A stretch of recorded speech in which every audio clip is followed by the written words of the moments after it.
What's going on, guys? Welcome back to the channel. TFD checking in with another major story, and this one is absolutely wild. We're talking about a full-blown scandal that's shaking the sports world once again. One former NBA referee has officially taken the gloves off, and he's not holding anything back this time. He's calling names, pulling receipts, and letting everyone know what's really going on behind the scenes. Buckle up, because for this one, we've got to take it all the way to New York. Now, when I tell you I saw this coming a mile away, I mean it. You could feel it in the air. The moment gambling started mixing deep into pro sports, we all knew someone, at some point, was going to blow the whistle. And that moment has finally arrived. The whistleblowers are stepping out of the shadows, and this one is making a lot of people nervous at the top. Adam Silver, the NBA commissioner himself, is feeling that pressure. Over the weekend, he was out making appearances, and man, you could tell the media wasn't letting him breathe. Cameras in his face, mics in his hands, questions flying left and right, and it's all connected to this growing gambling controversy that's starting to spill over into both the NBA and WNBA. Before we dive into the details, man, I hope everyone's having a good day out there. Go ahead, hit that like button, share this video, because what we're about to break down is wild. This might be one of those long ones, so grab your snacks. We're going deep today. All right, let's pull this up. Shout out to Brick Center over on X, formerly Twitter, for dropping some key updates on this story. It just seems like every week things keep getting worse for the league offices. What started as quiet whispers has now turned into full-on exposure. Names are being named and receipts are being shown. And at the center of it all, former NBA referee Tim Donaghy. Yeah, that Tim Donaghy, the same guy who was caught years ago for betting on NBA games. He did time, he had a Netflix documentary, and he's been out of the spotlight for a while. But now, he's back, and he's talking. According to multiple reports, Donaghy is airing everything out. He's pointing fingers directly at Adam Silver and even WNBA Commissioner CATHY Engelbert. He's claiming there's far more going on behind the curtain than fans realize. He says the leagues are neck-deep in the gambling game, and certain patterns in officiating are not by accident. This is serious, guys. Donaghy says he's not the only one who knew what was happening. He says other referees were told to watch certain players, to let some calls go, and to control game outcomes subtly, all while the league turned a blind eye. And if that wasn't enough, Stephen A. Smith recently said it too, that the WNBA could be next in line for exposure. With all these gambling partnerships, sponsorships, and media influence tied directly to betting apps, the line between fair play and fixed play is getting blurrier by the day. People are already calling for resignations. There's growing pressure for both Silver and Engelbert to come clean and maybe even step down if these allegations keep building momentum. This is major, it's messy, and it's only the beginning. Stay tuned, because we're just scratching the surface of what could be the biggest scandal in modern sports history. We're going to start with Shams, who dropped a bombshell report saying there have been over 35 gambling-related allegations during Adam Silver's time as commissioner. That's not a small number, guys. That's massive. And you've got to keep in mind the NBA and even the WNBA have been locking in partnerships left and right with major betting companies. FanDuel, DraftKings, Underdog Fantasy, you name it. The deeper these leagues get into the gambling world, the messier this whole situation starts to look. Let's take a listen to what Shams had to say. Chuck, I'm just going to go with the numbers. A year and a half ago, we had about 5 co-conspirators and defendants. A year and a half later, we're at over 30, so about 35 in total now. So, I mean, I'm just looking at math. I don't know where we're going to be in a year and a half. I don't know where we're going to be in 6 months, 8 months, but the trajectory, the origin was there, the trajectory is there, and there's no doubt. The FBI, and a source told me today, they're seeing who else will cooperate here. The FBI is officially involved in this now. And get this, Tim Donaghy claims that someone from inside the FBI actually reached out to him through text, telling him straight up that Adam Silver and the NBA won't be able to walk away from this one. That's serious, man. When the feds are stepping in, you know it's no longer just talk. This whole situation is getting ugly real fast. This is some nasty business right here. Take a look at this. And Terry Rozier was allowed to keep playing after an NBA investigation ruled that there was no NBA rules violated. What do you make of that decision now amid the FBI's allegations against him? So what happened was, because bets were placed through legalized legal betting companies, they picked up aberrational behavior around a particular game in March of 23. And so that was brought to our attention by the regulators and the betting companies. We then looked into that situation and were very transparent about it. And while there was that aberrational betting, we frankly couldn't find anything. Terry at the time cooperated. He gave the league office his phone. He sat down for an interview. And we ultimately concluded that there was insufficient evidence, despite that aberrational behavior, to move forward.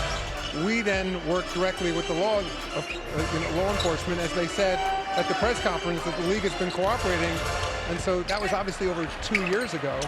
So the federal government has subpoena power, can threaten to put people in jail, can do all kinds of things that a league office can't do. So we've been working with them since then. And of course, what they announced yesterday was an indictment. So 2.5 years later, he still hasn't been convicted of anything, in fairness to Terry. Obviously, it doesn't look good, but he's now been put on administrative leave. And so, you know, there's a balance here of protecting people's rights and investigating. And as I said, we've been working with the government, and they have extraordinary powers that a league office doesn't have. All right, so that was Adam Silver speaking to the media the other day, trying to keep things calm. But man, it's not looking good. A couple of days ago, I dropped a video about Sophie Cunningham breaking down the situation with Terry Rozier still collecting his $26 million salary in the middle of all this chaos.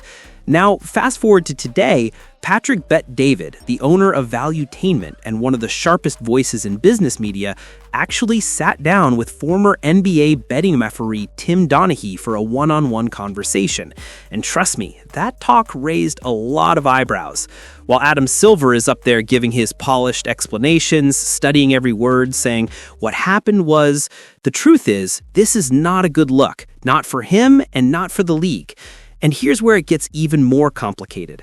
CATHY ENGELBERT, the Women's National Basketball Association commissioner, is also under the microscope. October 31st is right around the corner, and she's supposed to meet with the feds the same day the Women's National Basketball Association's new CBA is due. That's terrible timing. The optics are horrible. It makes it look like the entire sports structure is being shaken from the top down. Fans and insiders alike are now demanding accountability. People are literally calling for both Adam Silver and CATHY ENGELBERT to step down from their positions. The public trust is slipping, and every new report makes things worse.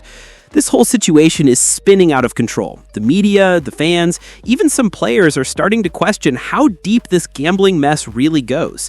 And if what Donaghy is saying is true, that there are still things being covered up, then this could be one of the biggest scandals to ever hit professional basketball. Let's take a look at what ex-NBA official Tim Donaghy had to say about this madness, because what he just revealed could change everything. Let's see. Because that phone has got to, the red's got to remove from it. How about now? We hear you now. There we he go. is. So, Tim, how you doing? I'm doing terrific. Good morning, guys. Fantastic. Morning. Fantastic. Appreciate you for making the time. So, what do you think about what's going on here? You know, I think we're just at the tip of the iceberg. I think when you talk about arrests being made by the FBI, I think the guys that are arrested are going to sit down and, be scared to death with what they're facing, and they're going to start to cooperate, and they're going to tell the FBI everything they know, and this thing is going to spread like wildfire, and you're going to find out that this is a lot bigger than it is right now, and it's pretty big. Tim, why do you think this is why 2 days before this announcement is made, or even 1 day before this announcement is made, Adam Silver, the commissioner of the NBA, was on Pat McAfee? You think that was intentional? Absolutely. I think he was trying to, get ahead of the fire a little bit and talk about that they need to get gambling under control. And I think that he's going to continue to try to figure out a way to put a lid on this, but it's going to be very difficult for him because. So Adam Silver actually went on the Pat McAfee show. I'm guessing this was right before all these accusations started coming out, which means he probably knew something big was about to drop. That's wild, man. The timing says it all. All right, let's finish listening to what Tim Donaghy had to say, because this part right here gets even crazier. Widespread. I think it's going to be very damaging to the league. And, I just received a text message from one of the FBI agents that worked my case. And he basically said that they're not going to be able to cover this up like they cover up my case.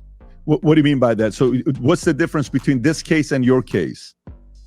I think the David Stern was able to basically put a lid on it and paint me as one bad apple, the only guy involved, and nobody else did anything but me. And, we were going to move on from it. The FBI said that there was 6 or 7 other people that they wanted to indict, and this got shut down from the highest level. And then I find out, after I go to jail that, a guy by the name of Greg Andres, who was the head of the Eastern District of New York, took a job at a law firm and all of a sudden got all the outside legal counsel work for the NBA. So, it was a situation where David Stern really ran that whole investigation, and it got shut down by the, highest level people in regard to other people being involved.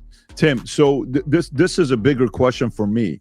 One of the stories was where is it Damon Jones, I think, was that gave and maybe I'm saying this incorrectly, but one of the players that was a teammate of LeBron gave word that he may not be playing the game to a guy on the outside. Do you think this is going to be tied to some NBA superstars as well? And Chauncey is a superstar. He's an NBA champion, finals MVP. He's absolutely a superstar, a head coach. But do you think some major superstar names could be tied or linked to this case here?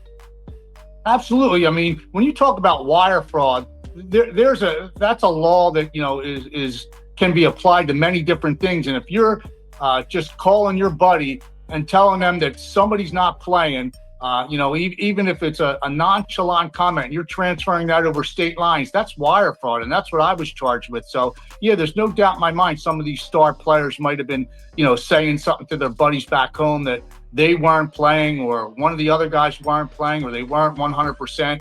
And bets were placed and money was made.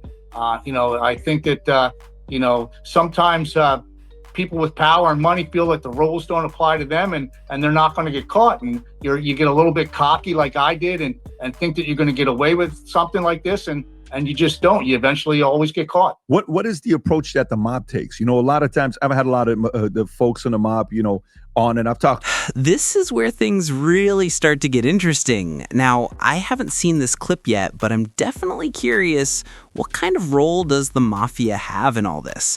Like, what do they actually gain from being involved here? How deep does it really go? Let's take a listen, man. They work with the NBA and college. And remember back in the days with, UNLV, and you would hear stories about some of the guys in Vegas that would go to UNLV, and LJ and Stacey Ogman and Jerry Tarkanian. Of course, a lot of these were allegations. But what is the mob's approach when it comes down to NBA players? Why is it that a lot of the mob is tied and they target NBA? And by the way, this may open up to the NFL. Stephen A. Smith said, they may be coming after the NFL. They may be coming after WNBA. What is the mob's approach when it comes down to working with the NBA? Yeah, it's not just the NBA that it is. This is going to be widespread into other, professional sporting teams also. And, it's just a situation where, you're hanging out with the wrong people different times, and people are connected to the mob, and you get comfortable with somebody, you think they're your friend, and the next thing you know, they have something on you, or you're in an enormous amount of debt to them for some reason, and they have their claws into you, and they're going to put pressure on you to do things for them in regard to, information, so that they can continue to make, millions and millions of dollars. So, in my situation, I remember I thought I was just going to give the guy the picks for 3 months and be done with it. And the FBI agent said they would have never, released you. You were their golden goose. And if you would have stopped giving them the picks that they wanted, they would end up killing you. So, the mob is the mob, and it's still prevalent in the United States of America. I know people think that it's not, but it's still, working very, very hard. Adam. Tim, how big is the Vegas effect here? Because if you scroll back X amount of years ago, there were no professional teams in Vegas. But the NBA Summer League is based in Vegas. We know that they have the Raiders now. I believe they have a WNBA team. I think LeBron is trying to bring an actual NBA team to Vegas. We know that the Mafia was located in Vegas. People think that the Mafia went away and they're just podcasters now. They're clearly out there. How big is the Vegas effect here, in your opinion? I think that, you used to always be told you couldn't go to Vegas, stay away from Vegas. It was nothing but trouble.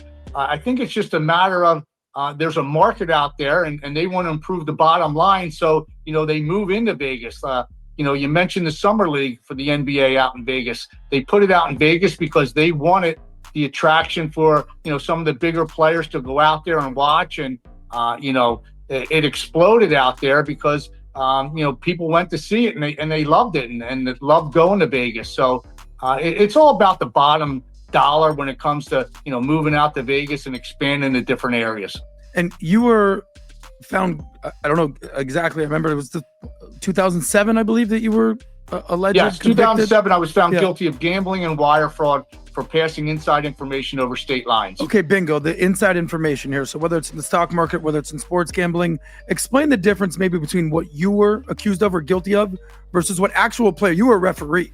These are players, coaches. Explain the difference in your opinion. I think the difference between me and, say, Rozier is the fact that he went out onto the floor, basically pulled himself off the floor because he didn't want to go over a certain amount of points, knowing that there was bets that were going to hit in regard to the amount of points that he was supposed to score.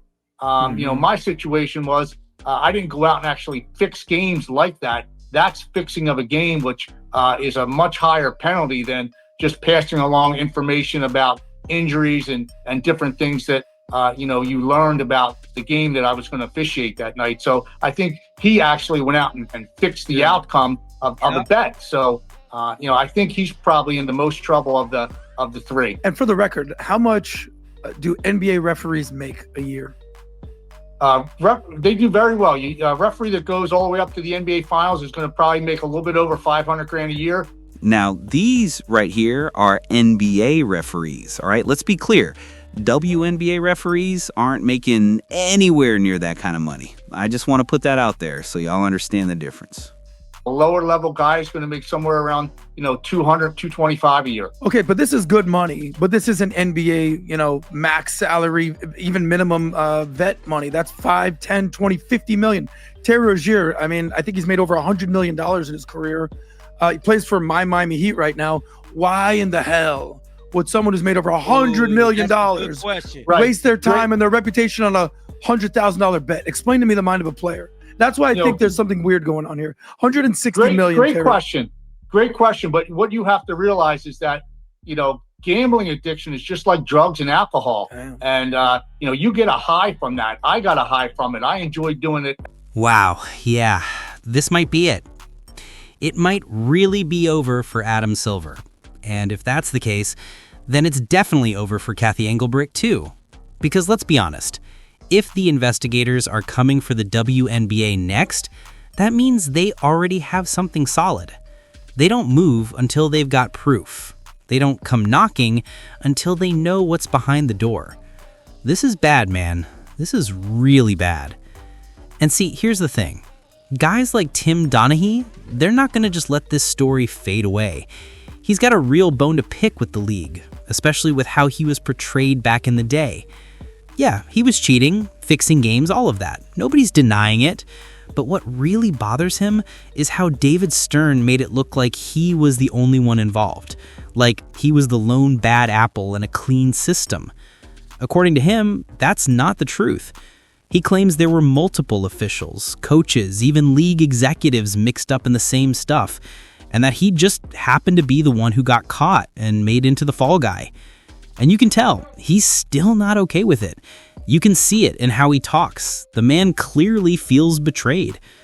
Now, he's saying he wants this thing to go as far as it needs to go. He's basically telling the government, do what you need to do. Get to the bottom of this. And the way he's talking, he's warning Adam Silver directly. Like, your time might be up too. Nobody's safe. Man, that's wild. If what he's saying holds weight, it means we're about to see a level of exposure the NBA and WNBA have never dealt with before. Adam Silver, CATHY ENGELBERT, both of them are now standing under that bright spotlight, the kind that only shows up when people start yelling, "Fire the commissioner." Now, if you want to see the full interview for yourself, it's over on Valuetainment, Patrick Bet-David's channel, massive platform, over 7 million subscribers. Go check out, because that conversation is intense from start to finish. But yeah, fingers are being pointed everywhere right now, and this situation is heating up fast. Get down in the comment section and let me know your thoughts. Do you think Adam Silver can survive this? Or is this finally the end of the line for both him and CATHY ENGELBERT?